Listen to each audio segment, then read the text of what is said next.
guys, my name is Jack21 and today we are playing a game that I probably should have made a video on a while ago. Because I have played, but I decided to restart my progress. We are playing Getting Over It by Bennett Foddy. I'm going to turn up my mouse sensitivity because that is quite low. Alright, that's better. Hey, can I launch myself in the water? I never actually tried before. Oh, I can launch myself in the water. But, in a bit there will be dialogue when I go over, but, as of right now I just need to get over. So, I'm actually using a mouse right now, so I'm easily able to, like, move the hammer. But, I can easily launch myself, like this. Hang on. Nope. Alright, so, if you guys don't know, this game does cost money. So, if you want to play this, you're going to have to... There's no feeling more intense than starting over. If you deleted your homework the day before it was due, as I have, or if you left your wallet at home and you have to go back after spending an hour in the commute. If you won some money at the casino and then put all your winnings on red but it came up black. If you got your best shirt dry cleaned before a wedding and then immediately dropped food on it. If you won an argument with a friend and then later discovered that they just returned to their original view. Starting over is harder than starting up. If you're not ready for that, like if you've already had a bad day, then what you're about to go through might be too much. Feel free to go away and come back. Just so you guys know, this is pretty much just... Alright, I'm not gonna thanks for coming with me on this trip. I'll understand if you have to take a break at any point. Just find a safe place to stop and quit the game. Always the worst. Don't worry, I'll save your progress, always. Even your mistakes. Oh, no. This game is a homage to a free game that came out in 2002, titled Sexy Hiking. The author of that game was Jazuo, a mysterious Czech designer who was known at the time as the father of B games. And B games are rough assemblages of found objects. Designers slap them together very quickly and freely, and they're often too rough and unfriendly to gain much of a following. They're built more for the joy of building them than as polished products. In a certain way, Sexy Hiking is the perfect embodiment of a B game. It's built almost entirely out of found and recycled parts, and it's one of the most unusual and unfriendly games of its time. In it, your task is simply to drag yourself up a mountain with a hammer. Alright, this part used to always that act of be climbing, bad for me. in the digital world or in real life, never liked has certain it. essential properties that give the game its flavor. No amount of forward progress is guaranteed. Some cliffs are too sheer or too slippery, and the player is constantly, unremittingly in danger of falling and losing everything. Anyway, when you start Sexy Hiking, you're standing next to this dead tree that blocks the way to the entire rest of the game.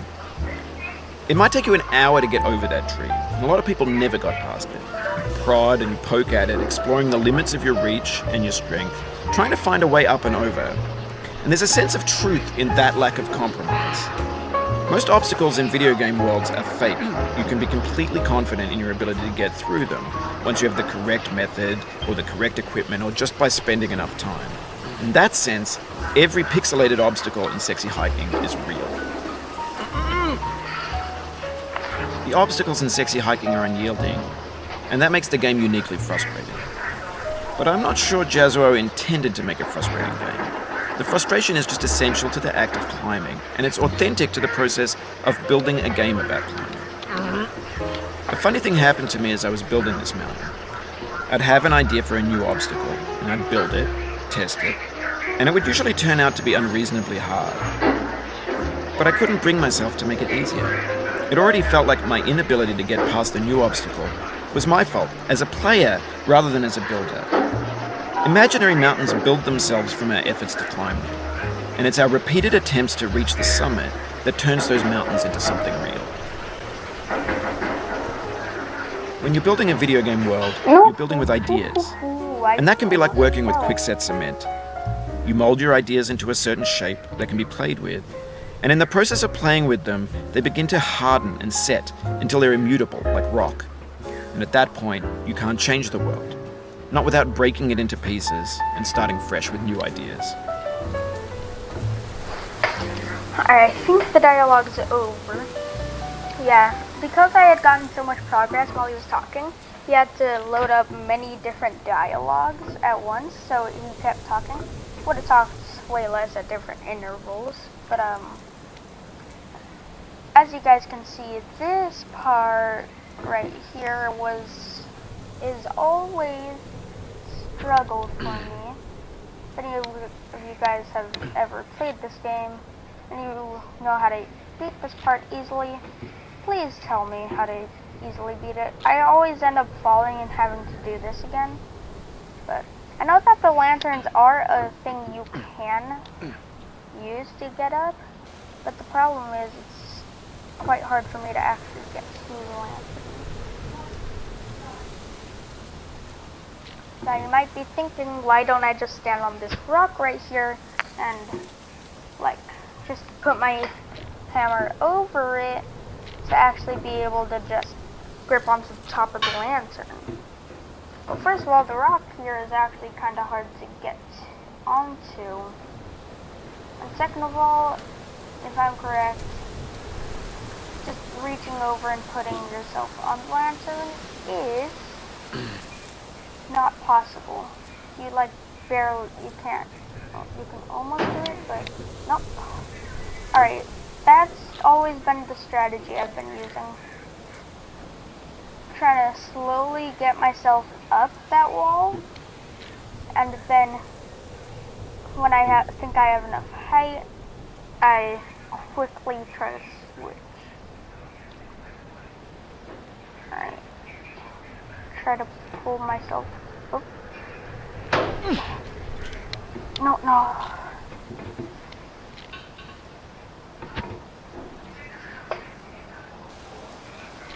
Okay.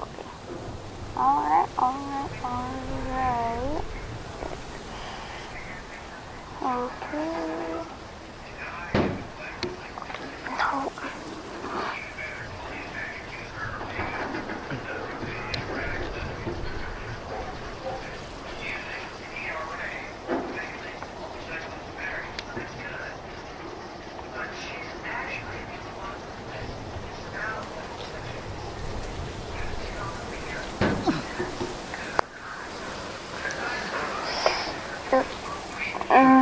This part is always hard.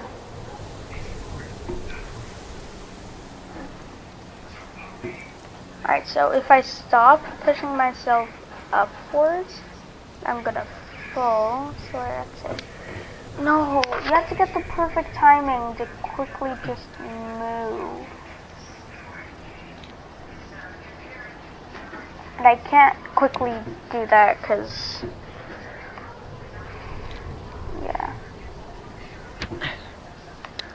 Alright, see.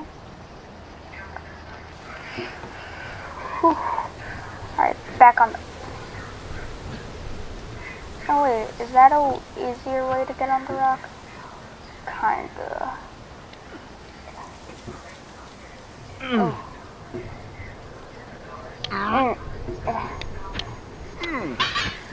Up.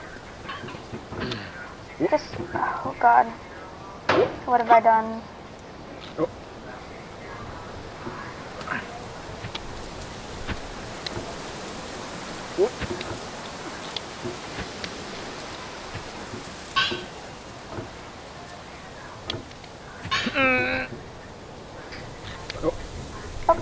And alright. Okay, I'm back up here again.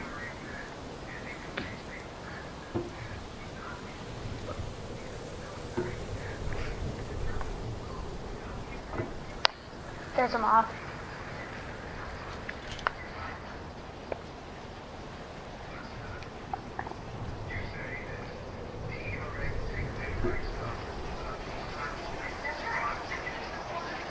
Take it slow, take it. Okay, the bad thing is, if you end up slightly falling, and you try to like push, and you try to like lift your hammer up to try to get it back in position, you're more than likely gonna hit this here. So, okay. No. No. No. No, let me back up. No. I said let me back up and not shove me back down.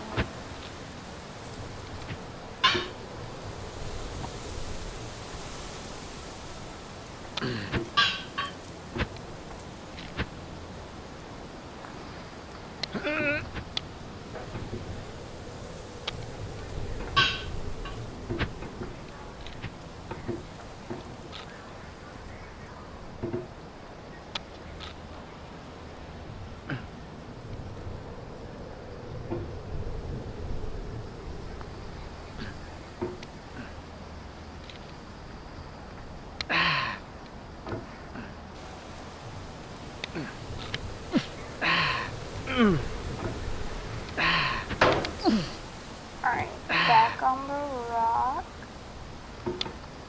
Alright.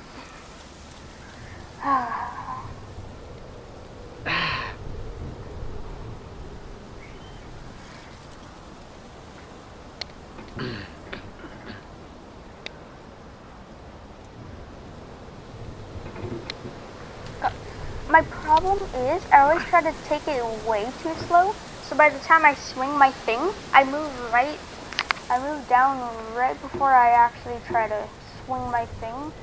So when I do swing my thing, I always end up being lower than I want. Oh, I had it, but I lagged.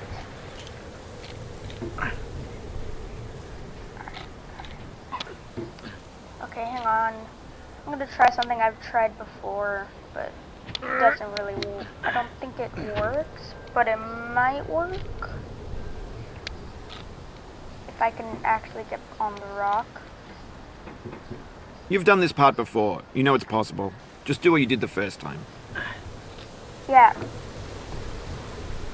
I know it is possible, sir. I have done it before. I don't know what I did last time, though.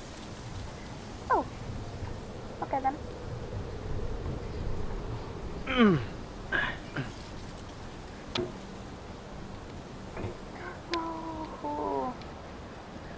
Also, just so you guys know, sometimes if you get way higher than this and you end up falling like back to the start, which I've done many times,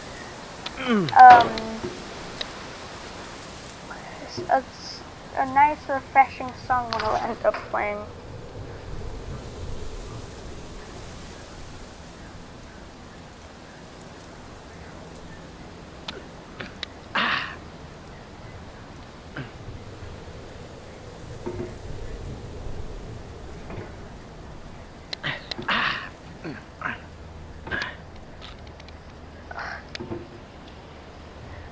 Alright, so if you can actually manage to get on top of that first lantern, I am pretty sure you're able to head on, just put your hammer up and actually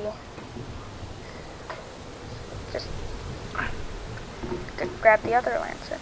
Now I just need to get on the rock and then push myself up properly and get on the lantern.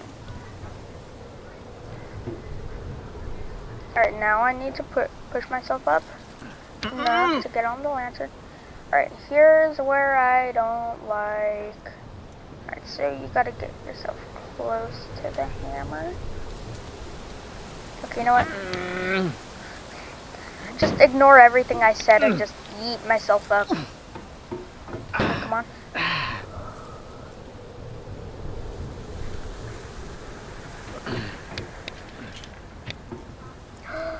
Yes, finally. Alright, now I hope I don't ever fall back down. For years now, people have been predicting that games would soon be made out of prefabricated objects, bought in a store and assembled into a world. And for the most part, that hasn't happened, because the objects in the stores are trash. I don't mean they look bad or that they're badly made, although a lot of them are. I mean they're trash in the way that food becomes trash as soon as you put it in the sink. Things are made to be consumed and used in a certain context, and once the moment is gone, they transform into garbage. In the context of technology, those moments pass by in seconds.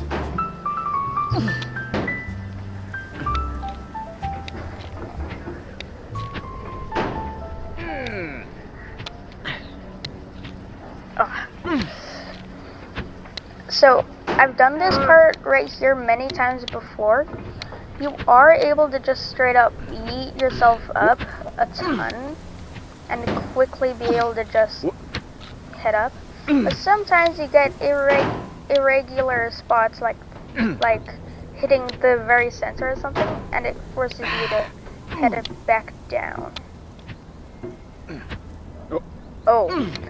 I love getting like super boosts like that on this part. That is when I actually used to play this. Ooh, stuff like that always triggered me when I would just barely clip something like that. But now that I'm recording a video on this, I can't really get mad about it, or else you guys will get a bad reputation of me. And I failed again. So you guys are probably like... Over time, we've poured more and more refuse into this vast digital landfill that we call the internet. It now vastly outnumbers and outweighs the things that are fresh and untainted and unused. When everything around us is cultural trash, trash becomes the new medium, the lingua franca of the digital age. And you can build culture out of trash. But only trash culture. Be games, be movies, be music, be philosophy.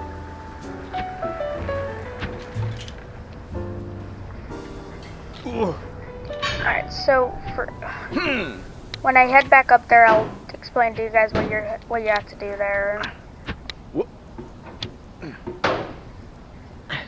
My hand's sweaty.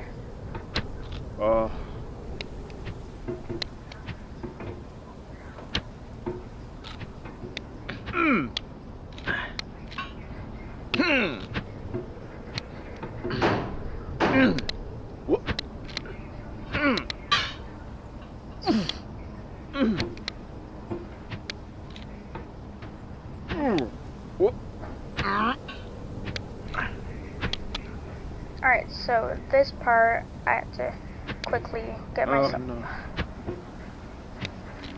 Hang on. I need to actually be able to secure my ground there. Alright, so lower myself here.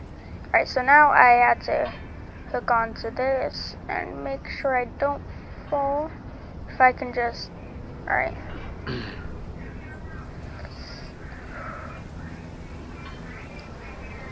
Alright.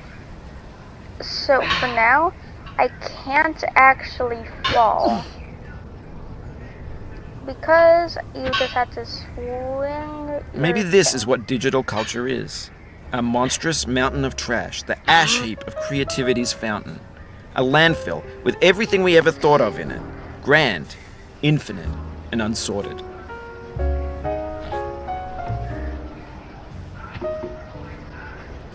And yeet myself over. Alright, now, as of right now, I'm actually hovering over the star. There's 3D models of breakfast, Gen X's fanfic novels, Scan magazines, green screen Shia LaBeouf, banned snuff scenes on LiveLeak. Facebook's got lifelike bots with unbranded adverts and candid shots of Kanye and Taylor Swift mashups, car crash epic failed GIFs, Russian dashcam vids, discussions of McRibs, discarded, forgotten, unrecycled, muddled, rotten, untitled. Everything's fresh for about 6 seconds, until some newer thing beckons, and we hit refresh. And there's years of persevering, disappearing into the pile, out of style, out of sight.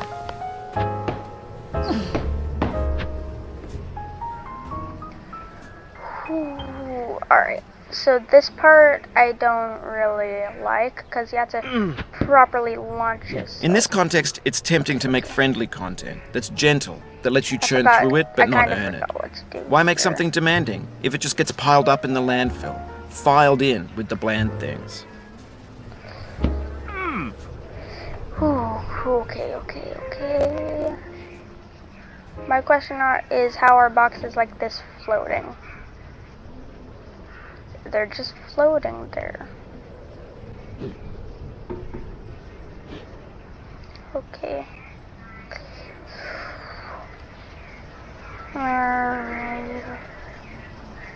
No.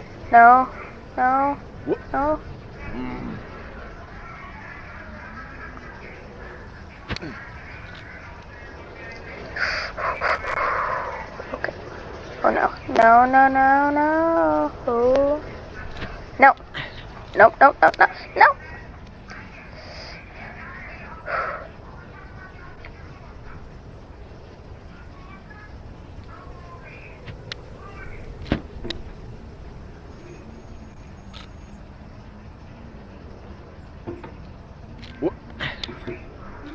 Okay. Okay, okay, okay. No, no, no, no, no, no. Oh, you just lost a lot of progress. That's a deep frustration, a Okay. real punch in the gut. Okay, at least I didn't fall too far.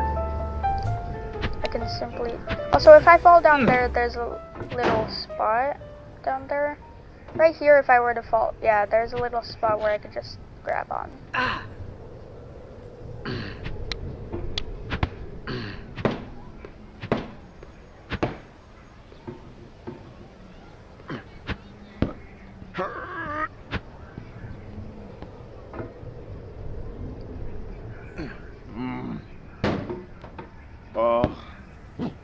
Oof, sorry about that. Oh, it happened again. Keep on trying, don't let it get to you.